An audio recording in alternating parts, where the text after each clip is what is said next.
ఆయన మరణం తర్వాత జరిగిన ఒక ఘటన మన ఒళ్ళు జలధరించేలా చేస్తుంది. ఎందుకంటే, ఈ ఘటన గురించి మన తెలుగు ప్రజల్లో కూడా చాలా మందికి తెలీదు.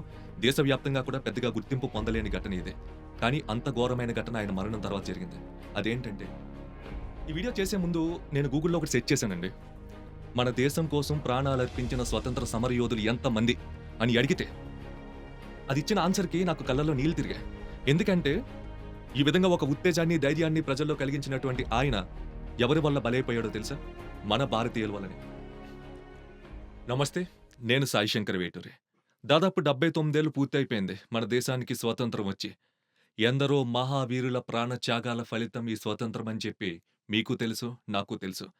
అలాగని ఈ సందర్భంగా మనందరం దేశభక్తిని మన నరనరాల్లో నింపుకోవాలి.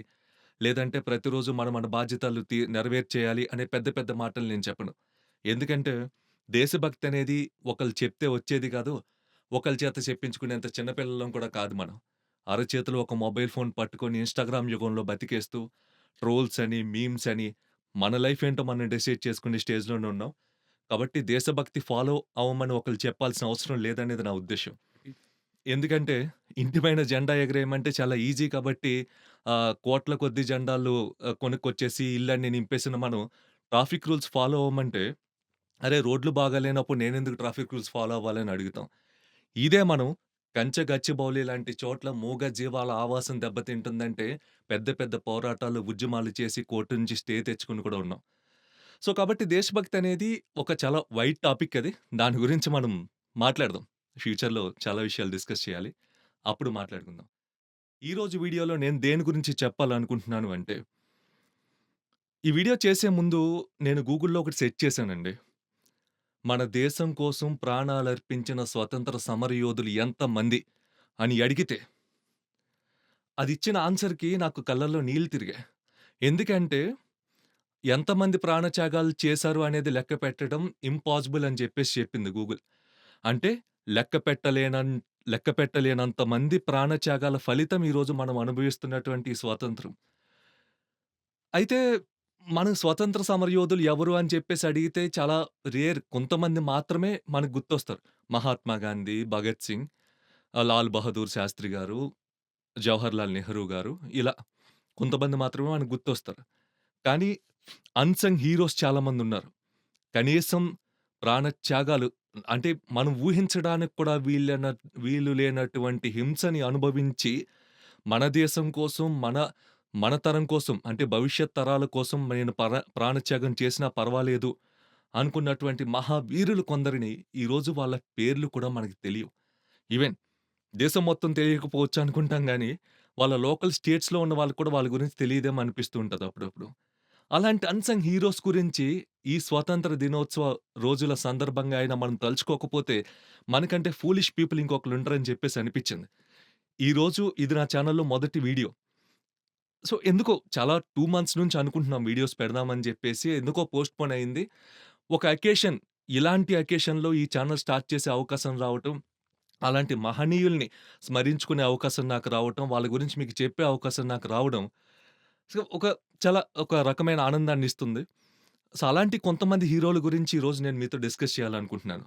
వాళ్ళెలాంటి వాళ్ళంటే 26 బుల్లెట్లు గుండెల్లో దిగితే 5 గంటల పాటు ప్రాణాలతో పోరాడుతూ పచ్చి మంచినీళ్ళు కూడా ముట్టుకోనివ్వకుండా బ్రిటిషర్లు అడ్డు నిలబడితే, అప్పటికి వందే మాతరం అనే నినాదాలు ఆపకుండా ప్రాణాలు విడిచినటువంటి ఒక మహనీయుడి గురించి మనకు తెలీదు.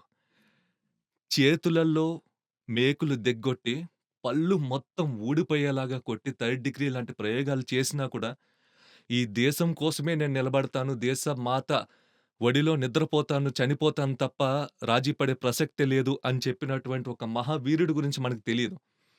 వీళ్ళు మాత్రమే కాదు. అప్పట్లో అనుకుంటాం మనం 1930స్, 1940స్, 1970స్‌లో అమ్మాయిలంటే, ఆడపిల్లలంటే ఇప్పుడిప్పుడు బయటకొస్తున్నారు. ఇప్పుడిప్పుడేదో ఆహ్, మోడర్న్ సొసైటీలో మాత్రమే తిరుగుతున్నారు బయటకొచ్చి అని జెప్పేసి అనుకుంటాం గానీ, దాదాపు స్వతంత్ర పోరాట సమయంలోనే ఎంతోమంది మహనీయురాళ్ళు తమ తమ ప్రాణాలు త్యాగం చేసిన వాళ్ళున్నారు. జైళ్ళకెళ్ళొచ్చిన వాళ్ళు కూడా ఉన్నారు. అలాంటి వాళ్ళ గురించి కూడా మనకి తెలీదు. కన్నెకంటి హనుమంతు. ఆయన గురించి మనం తెలుసుకోవాలంటే, పౌరుషానికి మారుపేరైనటువంటి పల్నాడు వరకు మనం వెళ్ళాల్సుంటుంది. గుంటూరు జిల్లా పల్నాడు ప్రాంతంలోని మించలపాడు అనే గ్రామానికి చెందిన కన్నెగంటు హనుమంతు గారు 26 బుల్లెట్లు గుండెల్లో దిగినా కూడా వందే మాతరం నినాదాల్ని వదిలిపెట్టకుండా ప్రాణత్యాగాలు చేశారు. మన చాలా సినిమాల్లో ఒక డైలాగ్ ఉంటుంది. "నీకెందుకు కట్టాలి రసిస్తూ, నారు పోసావా, నీరు పెట్టావా, దుక్కి దున్నావా, నీకెందుకు కట్టాలి శిస్తు" అని ఒక ఒక సినిమాటిక్ డైలాగ్ ఉంటుంది. అది ఈ కన్నెగంటి హనుమంతు గారు ఆ రోజుల్లో బ్రిటిషర్స్‌ని ఎదిరించి మాట్లాడినటువంటి మాటలవి. అవే తర్వాత కాలంలో సినిమాల్లో యూజ్ చేశారు. ఈ కథ గురించి మనం తెలుసుకోవాలంటే, బ్రిటిషర్ల టైంలో మనకు తెలిసిందే. మనం చేసే ప్రతి చిన్న పనికి కూడా మనం వాళ్ళకి బానిసలుగా బ్రతికి పన్నులు కట్టాల్సొచ్చేది. అలా పన్నులు కట్టాల్సిన టైంలో పుల్లరి పన్ను అనే ఒక కాన్సెప్ట్ ఉంది. ఈ పుల్లరి పన్ను కాన్సెప్ట్ ఏంటంటే, మనం మన మనం మేపుకునే మూగజీవాలు ఏవైతే ఉంటాయో, అవి గొర్రెలు కానీ, ఆవులు కానీ, గేదెలు కానీ, వీటిని మనం మేతకి తీసుకెళ్తూ ఉంటాం కదా! అడవుల్లోకి, వివిధ స్థలాల్లోకి. అలా తీసుకెళ్ళినప్పుడు అవి ఏవైతే మేత మేస్తాయో ఆ మేత మీద కూడా బ్రిటిషర్లు పన్ను వేసి, పుల్లర పన్ను వసూలు చేసేవారు.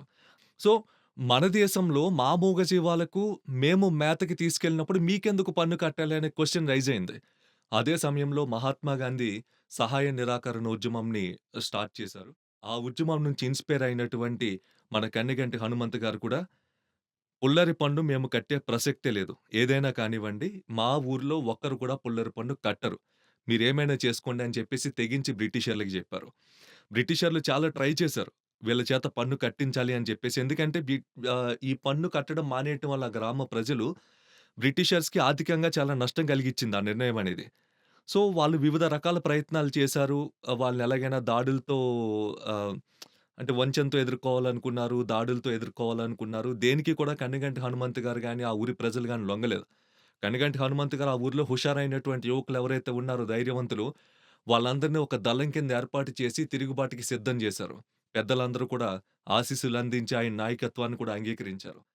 ఈ విధంగా ఒక ఉత్తేజాన్ని, ధైర్యాన్ని ప్రజల్లో కలిగించినటువంటి ఆయన ఎవరి వల్ల బలైపోయాడో తెలుసా? మన భారతీయుల వల్లనే. ఆ ఊర్లో ఉన్నటువంటి కర్ణం చేసిన నమ్మక ద్రోహం కారణంగా ఆయన ఆ రోజు బ్రిటిషర్ల చేతిలో బలైపోవాల్సొచ్చింది. కన్నెగంటి హనుమంత్ గారు చేపట్టినటువంటి సహాయ నిరాకరణోద్యమాన్ని ఎలాగైనా అణిచివేయాలని బ్రిటిషర్లు రకరకాలుగా ప్రయత్నించారు. ఆయన్ని పిలిచి నీకొక గ్రామానికి జమీందారీగా ఉండే అవకాశం ఇస్తాము. ప్రజల నుంచి ఎంత కావాలితే అంత వసూలు చేసుకో. మాకు కొంత ఇవ్వు, నువ్వు కొంత తీసుకో అని చెప్పేసి వాళ్ళొక ఆఫర్‌ని కన్నెగంటి హనుమంత్ గారి ముందుంచారు. కానీ అప్పుడాయన ఒకటే మాటన్నాడు.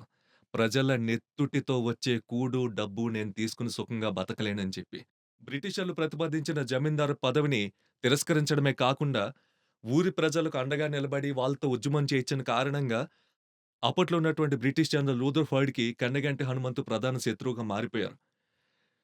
ఇదిలా గడుస్తుంది. ఉద్యమం నడుస్తున్న సమయంలోనే మహాత్మా గాంధీజీ ఈ సహాయ నిరాకరణోద్యమాన్ని నిలిపివేస్తున్నట్లుగా ప్రకటించారు.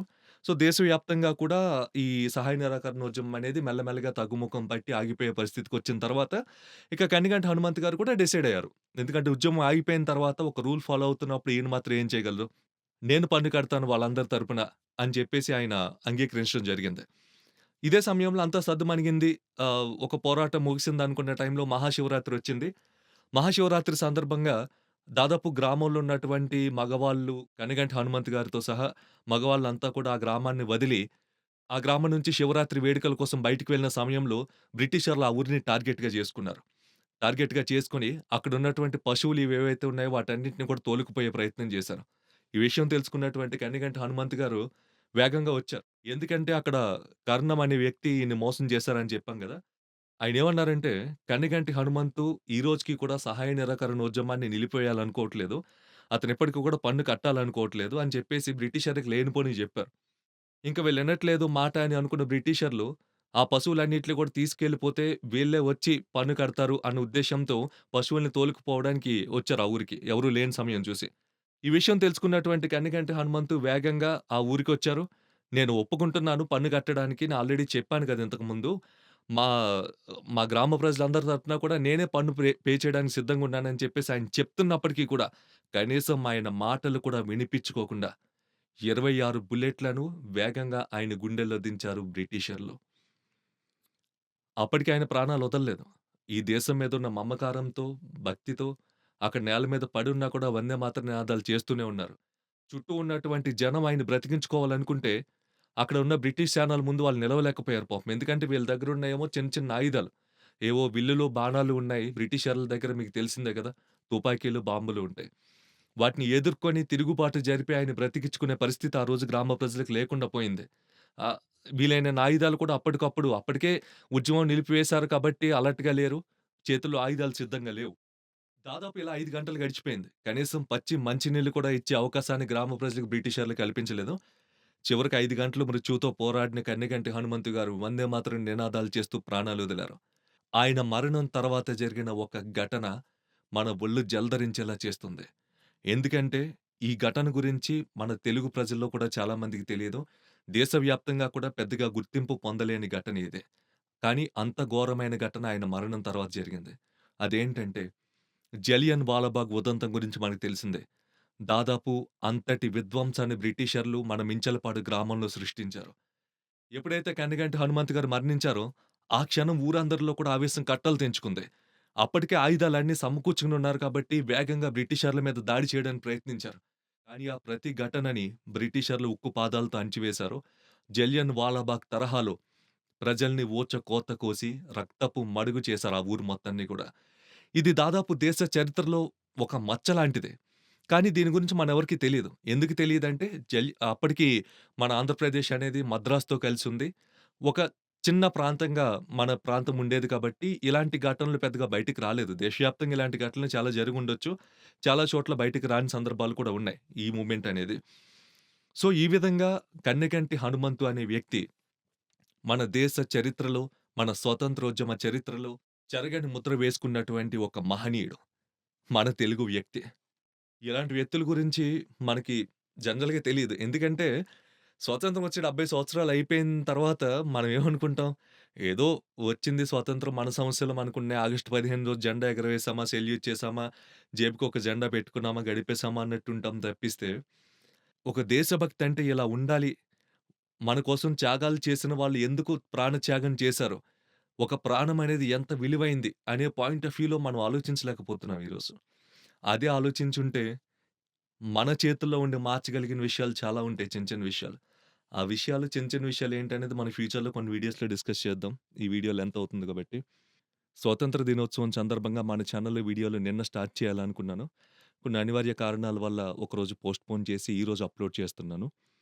ఇలాంటి ఎందరో దేశభక్తుల గురించి మనం రాబోయే వీడియోల్లో కూడా డిస్కస్ చేయబోతున్నాం. రేపొక వీడియో, ఎల్లుండి ఒక వీడియో కూడా అప్‌లోడ్ అవ్వబోతుంది. మరింత మంది ఎవరైతే మనం మర్చిపోయిన మహనీయులున్నారో వాళ్ళందరి గురించి కూడా మనం ఆ వీడియోలో తెలుసుకుందాం. ఇలాంటి మహనీయుల స్మరణతో పాటుగా మన నిత్య జీవితంలో ఉపయోగపడే అనేక వీడియోలు సెన్సేషన్ అనేది ఫాలో అవ్వకుండా సెన్స్‌తో కూడిన వీడియోలను మన ఛానెల్‌లో అప్‌లోడ్ చేస్తూ ఒక యూజ్‌ఫుల్ కంటెంట్‌తో మన ఛానెల్‌ని ముందుకు తీసుకెళ్లాలనుకుంటున్నాను. మీ అందరి ఆశీస్సులు ఉండాలని కోరుకుంటూ ఈ మొదటి వీడియోని ఇంతటితో ముగిస్తున్నాను. మరో వీడియోలో మళ్ళీ కలుద్దాం. నమస్తే. మీ సాయి శంకర్ వేటూరి.